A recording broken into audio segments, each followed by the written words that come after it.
Namaskar. Welcome in this interactive live teleconference of MBA in Healthcare and Hospital Management program. Dear friends, you already know that this MBA program is very important, and healthcare and this hospital management is very important topic for our, not only for the subject per se, but it is for our day-to-day life. As you know, hospital is the one of the key point for this healthcare delivery service, and you also aware that these days hospitals are very complex structure.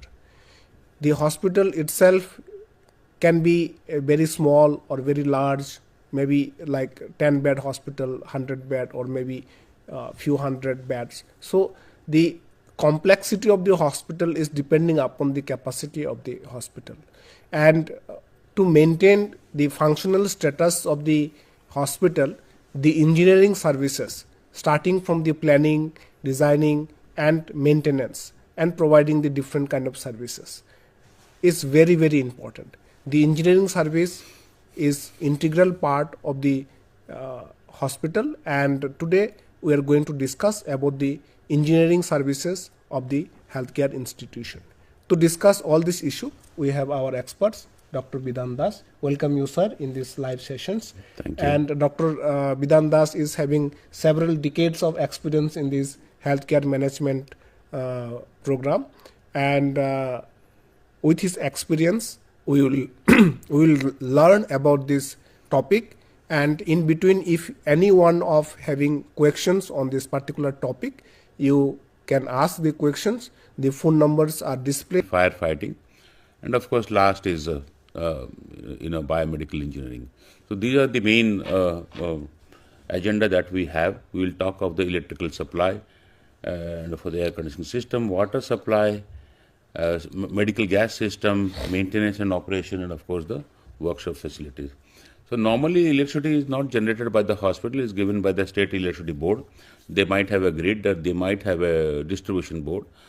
They can give it to a private company like in Delhi or in many other states, or the government can look after that. So there is something called generation, and then there is something called a distribution. So generation is done by various means, whether it is a thermal or it is a hydro. So we will not go into the details.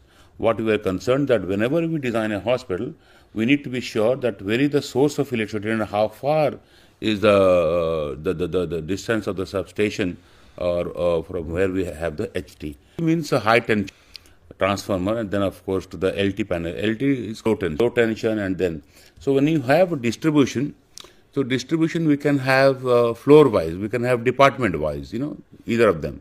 So how do you calculate or arrive at a figure which is called the electrical consumption? So we need to have an idea on account of the medical equipment. So first is medical equipment. Say for example, we have to have a list of the total number of equipment that are to be installed in the hospital, namely let's say X-ray, which is 80 kV, CT scan 125, MRI 125, cath lab 125, or maybe a radiotherapy unit LINAC 125. So like that we will have to go on tabulating the total electrical load. That is called full consumption, full. And then we add to it the HVAC consumption. So we have a TR. TR means tons of refrigeration. So we can have it 210 TR, 70 TRs each. One becomes standby, two becomes operational, like that. So based on the HVAC load and the medical equipment load, we add to it and arrive at something. And then to that we have the light factor. The light is the normal bulbs and fans, whatever we have installations in the hospital.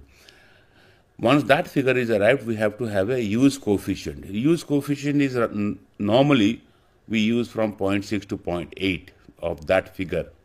Why? Because not 24 hours all the electrical gadgets are not working.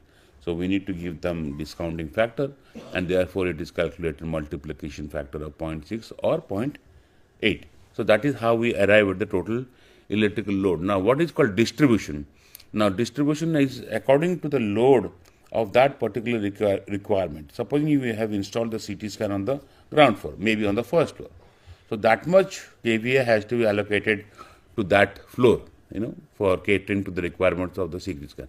Supposing we have the OT on the floor and there are 10 number of OTs. So what are the equipment? The OT table is there, the OT light is there, the cautery machine is there, a heart lung machine is there, ACT machine is there. So all these require electricity.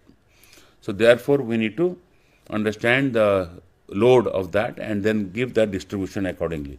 So this is called single line diagram. How the electrical engineer or the consultant gives a diagram, it's called a SLD or a single line diagram, based on which the distribution is arrived at. Now, of course, there will be a source of electricity. We can have a three-phase connection, and then, of course, there will be a standby generator. So normally we should have a 100% backup. So 100% backup by generator and, of course, by UPS, because there is a lag time between the mains going off and the generator being switched on, which can vary from 15 to 30 seconds, maybe a little more. Even if you have a AMF panel or automatic panel, you don't need to be manually running around and switch on the generator. You don't need to do that. It's all automated. But there will be a lag time of 15 to 30 seconds. So to cater to the requirements of the 15 to 30 seconds, we need to have a UPS, uninterrupted power supply. Uninterrupted power supply is definitely onto the blood bank, on the equipment that I mentioned, CT, MRI, cath lab, and of course the OT, and some ventilator points in the ICU. So that is how we will calculate again the UPS load. So the one is the electrical load, then second the calculation of a UPS load. And once that is arrived at, so we gave you the idea of how the backup is. Backup is first standby and the second standby. Supposing, for an example, the total load of electricity is roughly around 3000 kVA. So we need to have the first generator having 2500, the second generator having 1500, and third 1000 kVA. So that is how the scalable stuff is done. Why UPS is maintained? Because there are some statutory regulatory criteria based out of blood bank. So you need to maintain the temperature constant, irrespective of the fact that the electricity or not. Therefore, the UPS connectivity has to be there. Even vaccines also. Not the cold chain and cold to maintain storage. the cold chain and all. Yeah. So that is a little outline of the electrical load calculation, the distribution, and of course we'll discuss in detail about it later on. Now we talk of the air conditioning. Now this air conditioning in the hospital is called HVAC, heat, ventilation and air conditioning. That means it should cater to the requirements of the, not only the temperature, there are some standards that we have arrived at. Some published standards are the ASHISH, which is an American, the history, and I have maintained the NABS standard, wherein I have calculated a normal operating room complex is, let's say, 20 by 20 feet. So we're looking at 400 square feet, but we have to multiply by the height. So that becomes 400 into 10, assuming the 10 feet is the free space or height. That becomes 4,000 cubic feet. So now the mandate is how to treat this 4,000 cubic feet of air. So yes, number one standard is that it should maintain a temperature of 21 to 22 degrees centigrade, a positive pressure of 15 pascals or 0.25 mm of water column, fresh air allowance, Americans will say 100%, but we say in India, the 100% will be yielding into a lot of power consumption and a lot of expenses on account of admin expenses. So we said general OT is 70%, specialized OT where it is exposed, like heart, lungs, cardiac surgery or a joint replacement surgery, we would presume that it should be 100%. Yeah.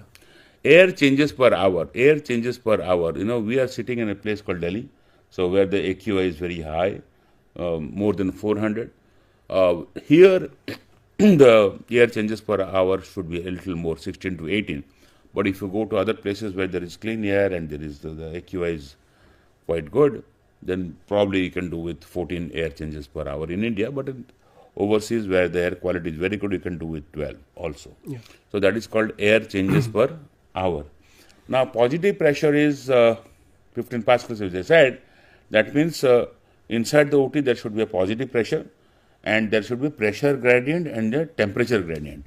The meaning thereby is if you have a corridor and the door of the OT opens into the corridor should have a little lesser pressure than the inside of the OT. So that means inside air can come out, but outside air cannot go into the OT. Similarly, the temperature gradient would be, if the internal temperature is 21 degrees, then the corridor should be having a gradient of maximum 9 or 10. So it should be 29 or 30. Then the doctor or the surgeon or the nurse goes to the change room, where it could be 36 or 37. Eventually, they will come out where the atmospheric temperature is around 45. I'm talking of Delhi, but it could be a little different depending on the place. So this is called temperature gradient, and the other one is called pressure gradient. So we must maintain the gradient so that the surgeon and the operating staff comes gradually into the normalization of the temperature. Where shall we have the installation of the HVAC? So definitely it is mandatory that we need to have in the operating room, into the ICU, if you want to have in all the transplant surgeries, in all the ICUs or the KTUs, whatever you have. Sometimes you can have it in the emergency, or radiology definitely, and some people prefer it to having in the OPD.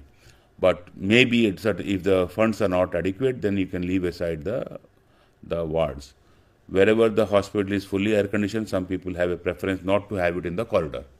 Thereby, you reduce the capacity of the air conditioning or the compressor. So there will be 2 compressors which is running, and 1 compressor will be standby. So that is the intent. Now, how we will calculate as I calculated the electrical load, how would you calculate the capacity that is required for the air conditioning system? So you need to have an idea of the heat load, this is called conducted load, which is called the heat load. Then the occupancy. Supposing in the operating room, there will be a surgeon, there will be an assistant, there will be a nurse, and there will be a circulator nurse, or anesthesiologist and OT technician. So how many people will be there? And how much is the heat that will be generated by these 6 to 8 people, apart from the machinery and the equipment, which is called the conducted load. So these together we have to calculate the load of the capacity of this, and totally in total, then we get into that how much TR of machine that we are to be installing. So the same applies for ventilation or the lights. Now, when we call the infiltration, that is called the filtration. So in HVAC, there is something called the plant room. There is a control panel. The control panel, then there is a duct by which the air comes and gets into the AHU. AHU stands for air handling unit. So it takes the air from the atmosphere through a 5 micron filter, and then it pushes into the duct. Eventually, when it enters the OT, it should pass through a HEPA filter, which is 0.3 micron filter. Some people, old timers, would prefer an ultraviolet irradiation before the OT, the air enters the OT. We don't really feel that is important, as long as the filtration of the HEPA is appropriate and well tested and calibrated. I think it is quite okay. So that is the intent, how the air will come and how the air will go. Once it enters the OT or operating room, then it enters through a laminar flow. So through the laminar flow, it will enter and it will have a direction. And in the 4 corners of the OT, there will be a return air. So the return air, the air will go. Some people would design it such that the return air would also have a filter, so that whatever air is returning out, it does not pollute the environment. So that is another way. Now the intent again is to maintain the airflow. At no point in time shall the air conditioning or HVAC system be switched off. So even if you want to save money on account of electricity consumption, you can switch off the compressor, but the fan coil system should be on. Therefore, maintaining the airflow, air should be continually moving. So there was an old concept of microbiological culture. They used to take it from the AC vents. Those are outdated ever since 2010 and 11. CDC has abandoned those methods. It's not required. What is required is definitely 24/7, 365 days, the airflow shall be on. Continue. But sir, in this context, as normally we always understand air condition means outside hot and inside cold. Yeah. But in the same way, some exceptional cases, like we have a different state like Kashmir and other area where So it the outside may be colder than inside the yeah, it will maintain the heating may same be temperature. There will be Yeah. heating coil added to it. added to it. Added to it, so that will maintain a temperature Yeah. because the outside temperature is -3, -2. Yeah. So inside there will be, let's say, 20, 21. 20, 21, So and that that is kind how of maintenance also is required. is enabled. Yeah. Yeah, but there are on account of this in conditions like ours, whether it is public or private, some people are very bothered about the consumption and of electricity. So therefore, they have this bad habit of switching it off. Of the even for fan also, unfortunately, Yeah, that is the unfortunate part because there is a lack of little awareness. awareness. So I think that should be given to the nurses and technicians so that, Now there is something called negative pressure, which I told positive pressure. So negative pressure and the positive pressure. In positive pressure, the whole air is pushing the particulate matter down onto the surface. On the contrary, in negative pressure, the whole thing is sucked out and pushed out into the environment. So where would you need negative pressure? So definitely, number one is microbiology department, where you grow the organisms, and well, if you do not have a negative pressure, unfortunately, you are going to spread the infection all over the hospital. So it is 100% mandatory. Number two is infectious disease ward or one cubicle of the ICU where you can put up a hepatitis B patient or a cholera patient and stuff like that. So wherever you have this kind of thing, and you need to have a, depending on the kidney transplant unit where the recipient, so we can have in that room also negative pressure because it's immunocompromised Yeah. patient. So that is a highly risky area. So we need to have negative pressure. No. Now the next is this is the schedule how the plant room, the compressor, the chiller, the cooling plant, this AHU. So we can have air cooled, we can have water cooled, but we need to have a chiller. There are other methods which are called VRV and VRU systems, but they cannot maintain the standards as I mentioned, like temperature, pressure, relative humidity. I think I missed out relative humidity. Relative humidity means relative to the atmospheric humidity. In places like Mumbai, where the atmospheric humidity is 92%, you need to maintain a humidity of 55%. But in Delhi, where it is dry, so you need to have a relative humidity of 45%. So we have a range, 45 to 55%. So, and it is always in relative to the atmospheric humidity. So I had missed out mentioning this of relative, humidity. So these are the factors that they cannot, VRV and VRU systems cannot give you this outcome. So only the chiller plant can give. We can have a choice, we can have water cooled and we can have air cooled.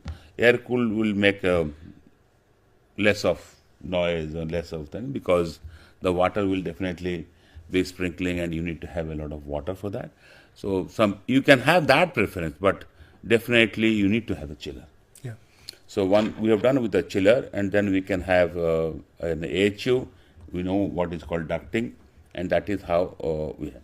Now the issue here is when you are bothered that this kind of equipment will yield into a lot of consumption of energy or electricity, we can have something called a BMS. Now BMS stands for Building Management System. So Building Management System is an automated system which is a software and it is sensor based. You can automatically on a screen or a laptop or a computer desktop, you can regulate the temperature, the relative humidity, you can switch off, you can switch on, you can maintain the air changes. Sometimes in certain infectious disease cases, septicemia cases, you can increase the air changes per hour. You can do all that permutation and combination. The other thing is called IBMS. IBMS stands for Integrated Building Management System. In Integrated Building Management System, it is more complex. Like you said, it controls the fire, the plumbing, the firefighting, the electric, everything. All are included. I wish some hospitals do maintain these kind of IBMS. They are a little more little more costly, expensive on account of both designing and installation. But in hotels, the large-scale luxury hotels would definitely do that, because that, when you have a green building certification, or energy conservation measures that you are going to implement. So these are some tools that we can. And moreover, most of our big hospitals and premier hospitals were built more than around 40-50 years before. So Perhaps those systems were not existing yeah, then. that So period. that So is the unfortunate we are part. adopting right now different techniques. Some degree of retrofitting can be done on BMS, but I do not know whether we can do that for IBMS. Yeah. But BMS, we can do some degree of. Even perhaps that may be the reason, like most of the hospitals, they are carrying the sample patient from one ward to another ward, because of the initial design, it was not. Yeah, but we can have that, even now we can do that. Even the hospital is built, pneumatic chutes can be installed, for which samples and medicines can be. That is for the internal circulation of services. Now, what are the things that have to be connected with the DG? So definitely, as you can see, water supply pumps, firefighting pumps, fire alarm control panel, fire lift. Now, the lift which is connected to the DG set is called a fire lift. All the lifts are not connected to the, because when there is a fire, you have to switch off the mains, and then the DG will take over. And then whichever lift is connected to the generator is called a fire lift. Now, security lighting, obstructing lighting, and burglar alarms. So, second, the important thing, many people and many designers who probably ignore earthing, but earthing is also important, because we have this equipment called cautery, that, so everything has to be connected through the earthing. Of course, there will be a electrical inspection periodically, which looks at the generator sets and stuff like that. I think, sir, in this context, the common maybe observation is initial plan is something different, like maybe a particular ward is or particular floor is designed to consume 3000 kV electricity, but over the period of time they keep purchasing different instrument, different refrigerator, and particularly the microbiology department, like those things were observed, and gradually their electrical consumption has increased 3000 to like 5000 or maybe 6000, and that may also lead to the fire accident in the many hospitals. Brilliant. That is exactly, we have encountered such events. I can't name the hospital and medical college, because I was the person who corrected it. So on inspection, on audit, we found that the consumption rate is double than the available load. So that became a problem, because there was a short circuit fire, and then.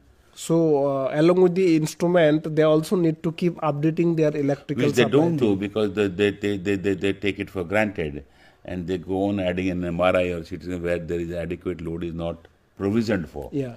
So yeah, you are absolutely bang on the point. Yeah, that's right. Yeah. So we look at water supply now quickly.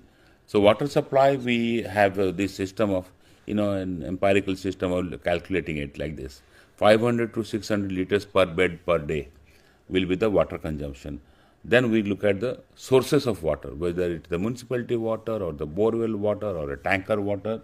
So there will be alternate sources of water. Sir, like water supply per bed per person, is it electricity also is there any rough calculation that if it is like 100 bed, this much of electricity? Yeah, but unfortunately we need to have an idea of the equipment. Okay. So that becomes a little tricky, because you might have a 100-bed hospital, but you don't have a CT scan and MRI. So the electrical consumption will be less. Okay. You are just running a general hospital with some degree of X-ray and lab, and that's about it, and 1 or 2 OT. Then it will be drastically be reduced. But once you have a cath lab, you have a MRI or that, and operation theater like then 3, becomes that cannot be generalized like that.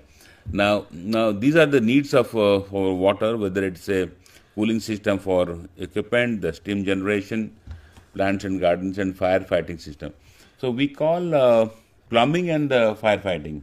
So they are a little integrated. The designing is the same, and the guy who installs it will be the same. It will be prudent on our part to give it one person who will do the installation. So these are some little benchmarks. We can use the term called 500 to 600 liters per bed per day.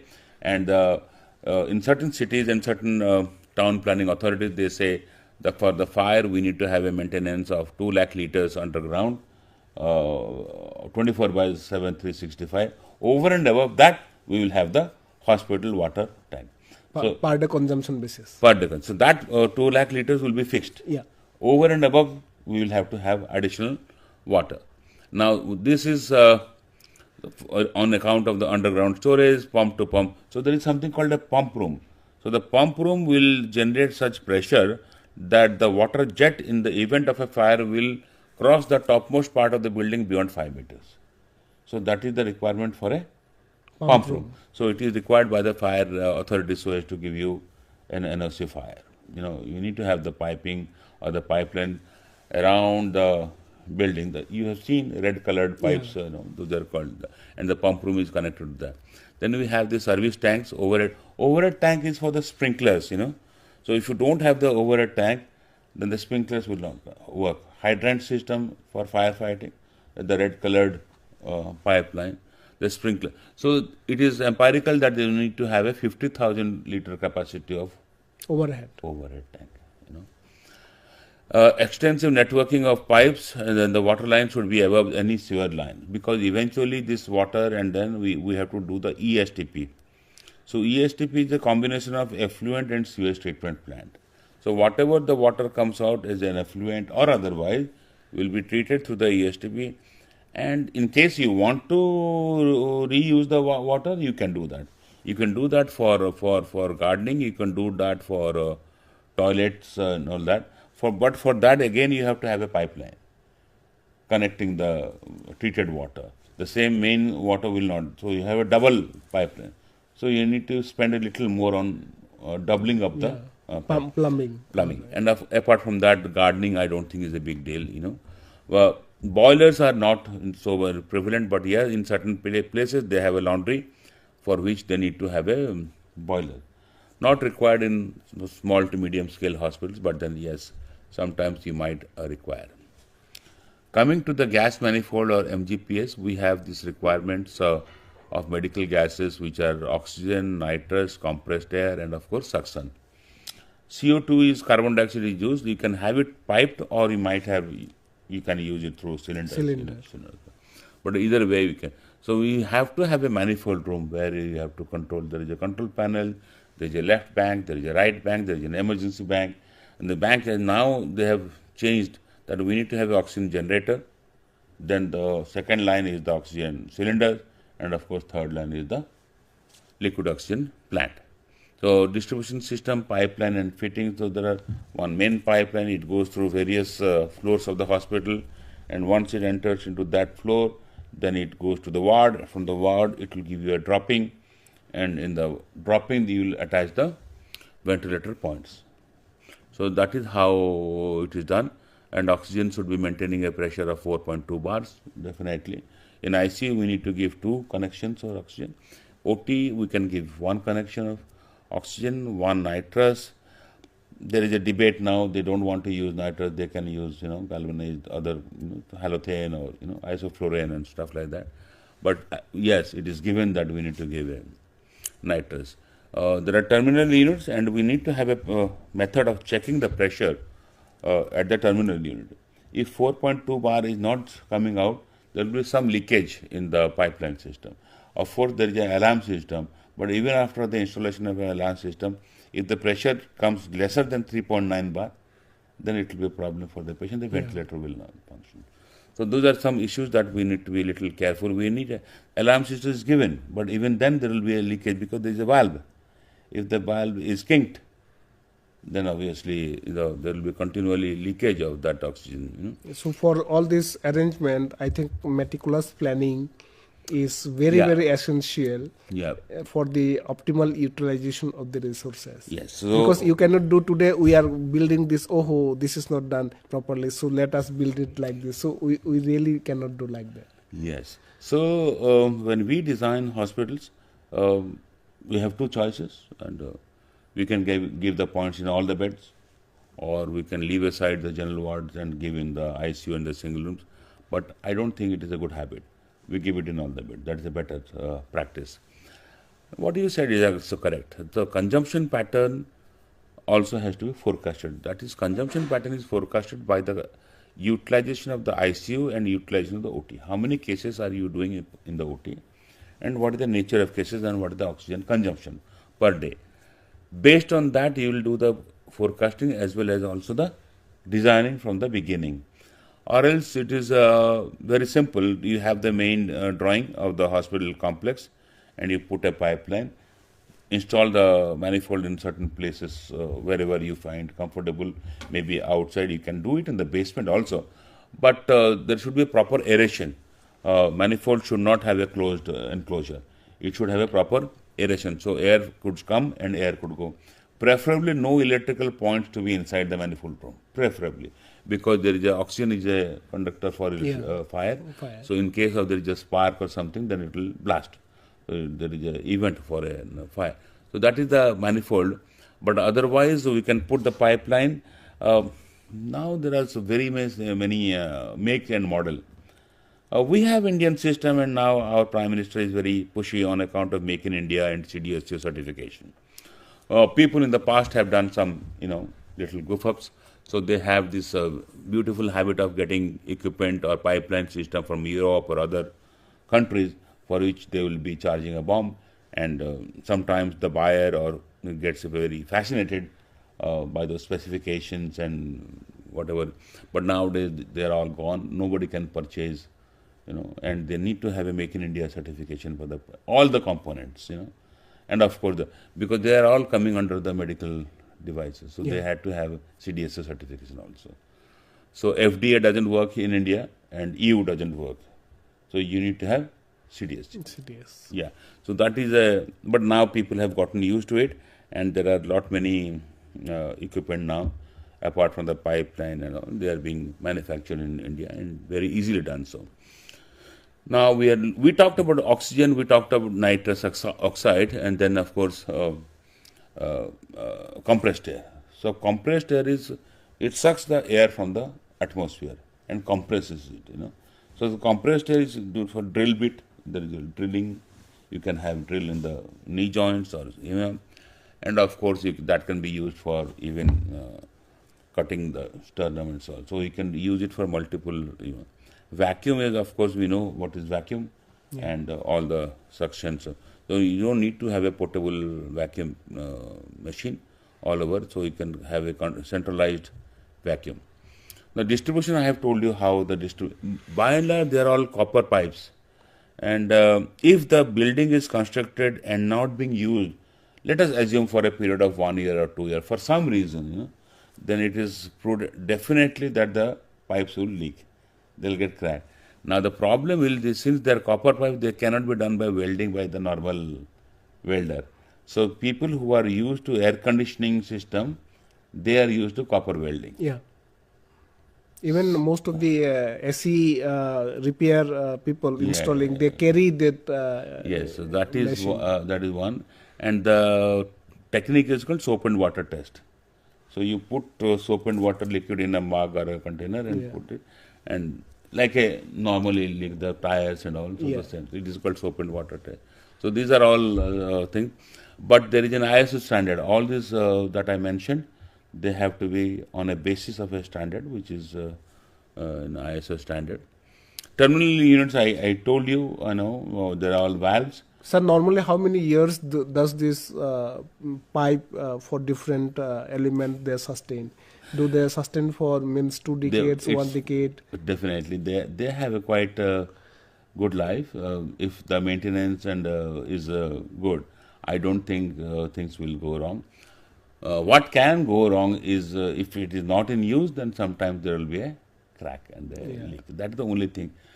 Else, it's a permanent fixture of the building. So it's not an equipment that you can take it off and add on a new thing. Only thing is that you can add on some sources of, once the pipeline is set, now you have another building in the nearby and you want to join it. Probably you can give an additional connection. Only the length of pipe will be a variable. You don't have to have a separate plant. Okay. So that is one. Yeah, I think the pressure has to be monitored, the oxygen pressure, by pressure gauge. It is called a manual pressure gauge. So the nurses can be trained to do it, or maybe a technician can do one sortie and one round and of the whole hospital and then find out what is the leakage and all. Alarm system, I think we have discussed. Now these are things, as you asked me, how much is the life? Everything would have life. The flooring which you use as a PV flooring or polyvinyl flooring, would have a life of 5 to 10. But if they are maintained well, I think they will last for 15 to 20 years, which is a good time. These pipelines do not have a, unless they are exposed to certain bad, maintenance. So we can have a routine maintenance, we can have a planned maintenance, preventive. I feel that last time also I mentioned we should have a comprehensive maintenance plan. Now, it is given that the person or the company which has installed the MGPS system, they should provide a man or a team of 2 people for a period of 1 to 2 years, during which they will train the hospital boys and girls or technicians who are not exposed to that system. It can have so that should be built in. Then there is a defect liability period. Defect liability period can be minimum 1 year, but certain organizations have a habit of giving it to 2 years. So during that defect liability period, some 10% or 20% is retained. That is called retention money. So during that period, if there is something conks off, then the vendor or the supplier will have to replace it. So that is called retention period and a defect liability period. I mentioned about the comprehensive maintenance. Second is, of course, predictive and corrective maintenance. Emergency maintenance, breakdown. And of course, so spare doesn't come into play when you do comprehensive. Comprehensive means everything included. And the vendor would take a charge, which is okay. But you are very happy and not bothered about what will go wrong, for that particular period of time. You need to have a workshop in order to cater to these requirements, because everybody cannot solve a problem of HVAC or welding or blacksmith. So we need to have a workshop which will be catering to all these functions. Now, certain salient points before we close out is that what should be the area of a particular building. So this area is dependent on the FAR, floor area ratio, or FSI, floor space index. So we can have, there is a setback that we need to provide for, which should be for at least 6 meters or 20 feet, around, so as to mobilize the fire vehicle to go around the hospital. Dual sources of water, at least, you need to have dual sources of water. Electricity, as you asked me, what is the consumption? You asked me for how much can per bed wise. Yeah. It cannot be specified, but on a ballpark you can have, maybe 5 kVA per bed. kV means kilovolt ampere. Yeah. So, biomedical waste, we all know that is around 1.5 to 2 kg per bed. The lifts also are there. The speed of the lift should be maintained at 0.25 to 0.505 meters per second. What should be the lux of that light? So in OT we have to have 1000 to 2000, but otherwise we can have around 100 lux. We all know what's the engineering grid, because that is how we design a hospital, and what should be the grid, around 1.6 meters. Width is, we maintain at least around 2.4 meters, corridors. So that is, when you do a space planning, all the functional areas you have to add, and add around 40% as circulatory areas. Circulatory areas looks after the verandas, the corridors, the lift lobbies and stuff like that. But these are things that we can use as a, and before we close, I think we can spend some time with the biomedical equipment that is also coming under the engineering. Sir, but before that, I have a question, sir. Most of the hospital, is it wise to have, because they in a part of the human resource and other equipment maintenance, it is advisable, do they have a permanent staff regarding all this engineering service who will be provided, or these days many people, they do outsourcing, outsourcing of different services. Yes. So what are the different pros and cons of having their own permanent staff, taking care of their own equipment and Yeah. what So are the pros and cons? let me try, because we also do the same thing. In hospitals, we have their own people for maintaining the services, as you mentioned. Yes, that used to be the habit, and many corporate hospitals will continue to do that. But now, not now, for the last couple of years, Government of India, some state governments and other agencies have come out with something called Facility Management Agency. The Facility Management Agency will look after the gardening, the horticulture, the air conditioning, the MGPS, the laundry, and even kitchen included, Yeah. housekeeping included. Now, in this stuff, what happens now? Supposing for any government functionary or a person, according to the seniority, they will go up in their ladder and promotion, or after that they will have a gratuity. But if you outsource it, the expenditure is the minimal, because you give the rates are all calculated on the basis of minimal wages, Yeah. according to that particular state or that particular, for skilled, unskilled, or semi-skilled. So and the contracts are 1 year or maximum 2 years. So after the second year again you will have a never beyond 4 years, because after 5th year you have to give the gratuity. Yeah. So government saves money, or the hospital saves money. It is, and even for equipment, they don't need a biomedical engineer. So they said you put the maintenance and of the equipment also. So these are called facility management services. They have requirements specified in the tender or advertisement, what the qualification of the engineer, and turnover criteria, number of manpower, PF and ESI, whether you have that captive people numbering 300 or 500, because you want to give a service to, let's say, Maulana Azhar Medical College or an Institute of Medical Sciences. So you need to have that many people, and so whether you are capable of administering Those many people, including maintaining their PF, ESI records, submitting the bills thereof. We do as well. We do for large organizations, but yeah. So that is how any government or any hospital would save money. So therefore they call it, and now it's a trend. So nobody gets a permanent job.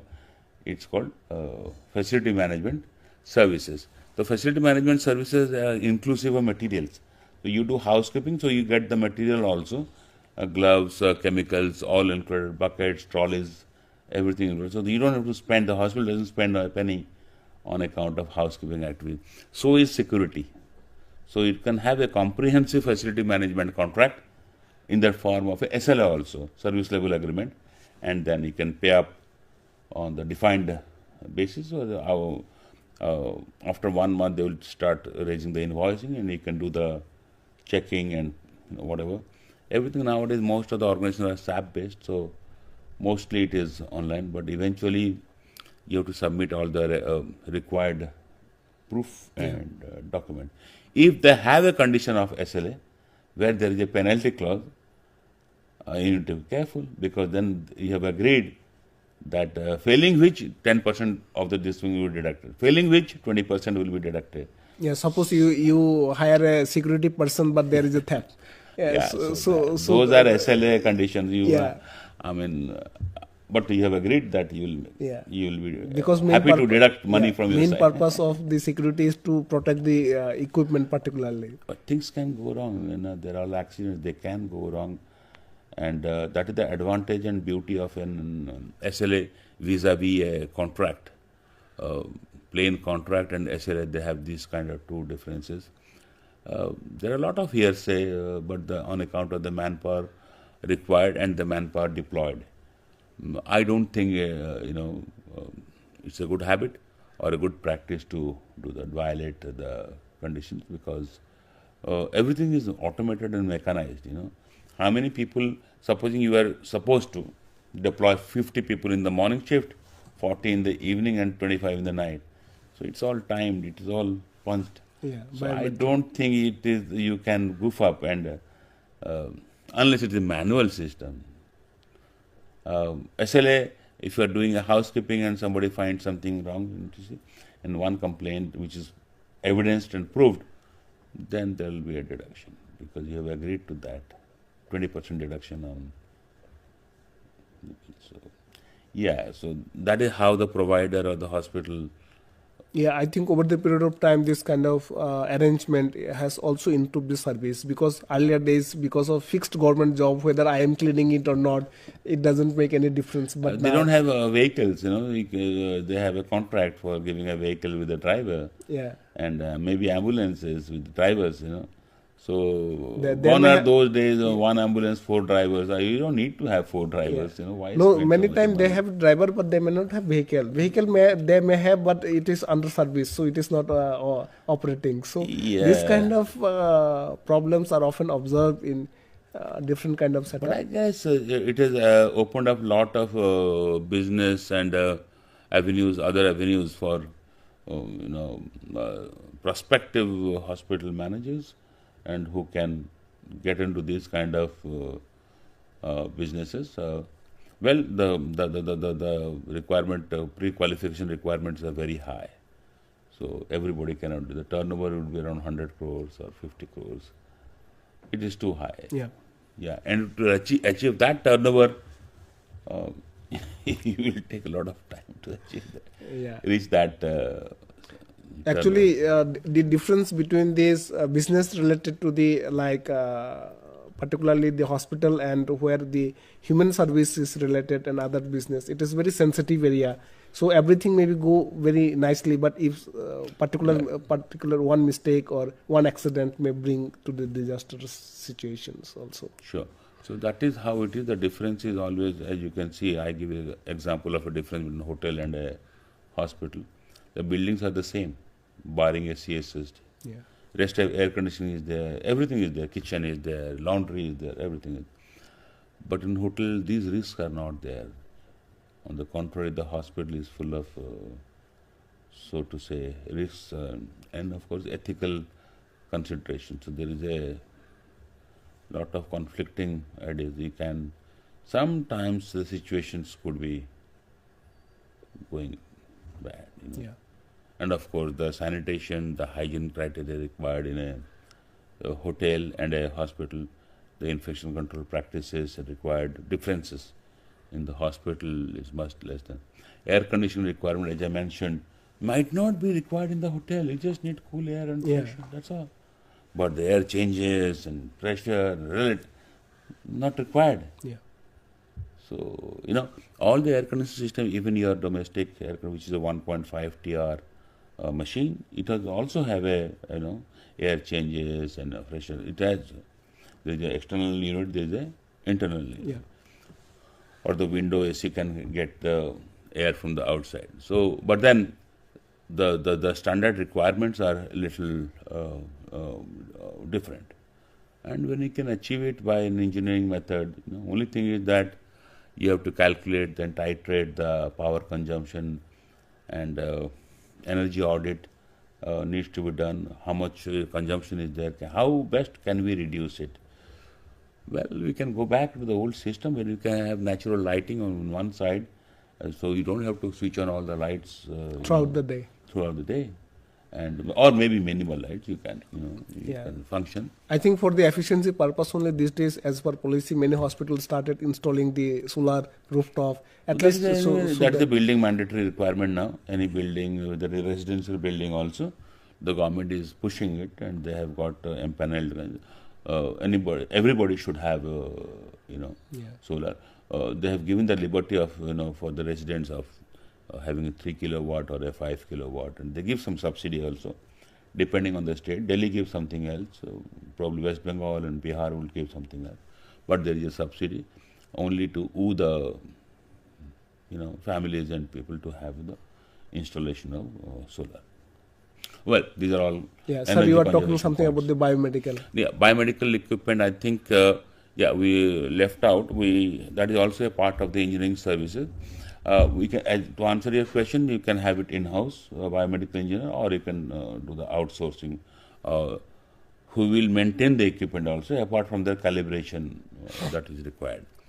Now, maintenance, what normally goes wrong is, by and large, monitors, the CT scan and MRI, they are not, but then there is a requirement that when you give it the purchase order, you need to have a terms and conditions wherein you write maximum downtime shall be permitted is 2% or let's say 3%, failing which a penalty. So whenever you give a penalty clause, so people will be responsible.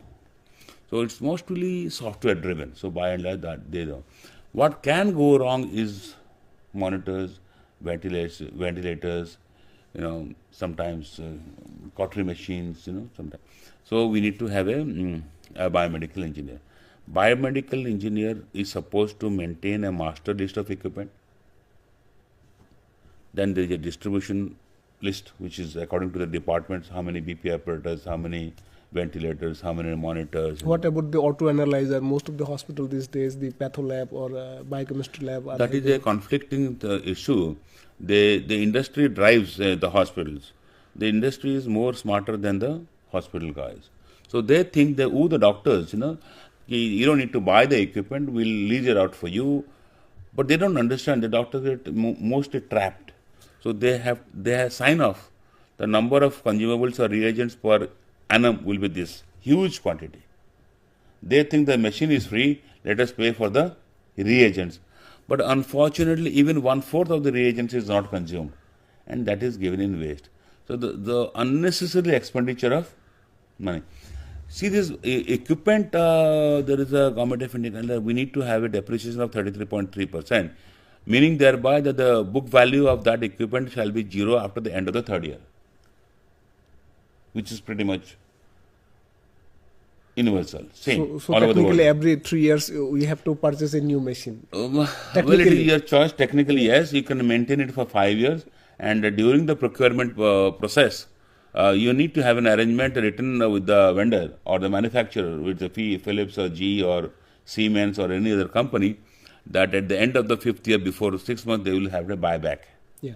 The newer generation machine or equipment of that same nature, they will replace and they will replace this, and whatever the difference in price they can take. So those are things that you can do at the time of procurement. Yeah. 2 years CMC, 2 years warranty, and 3 years CMC, comprehensive maintenance. So the machine is assured for 5 years.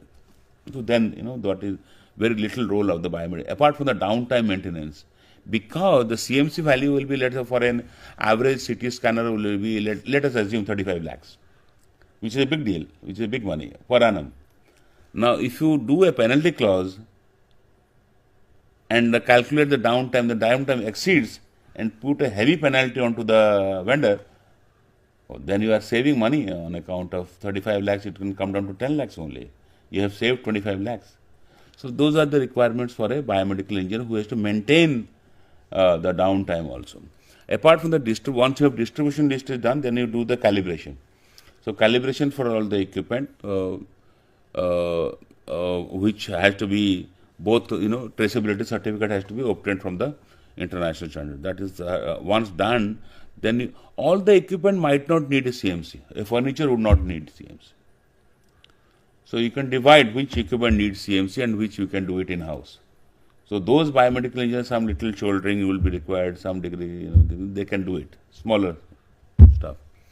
But once it goes a life-saving, which is called a ventilator or this, then I think they all should be subjected to a comprehensive maintenance scheme.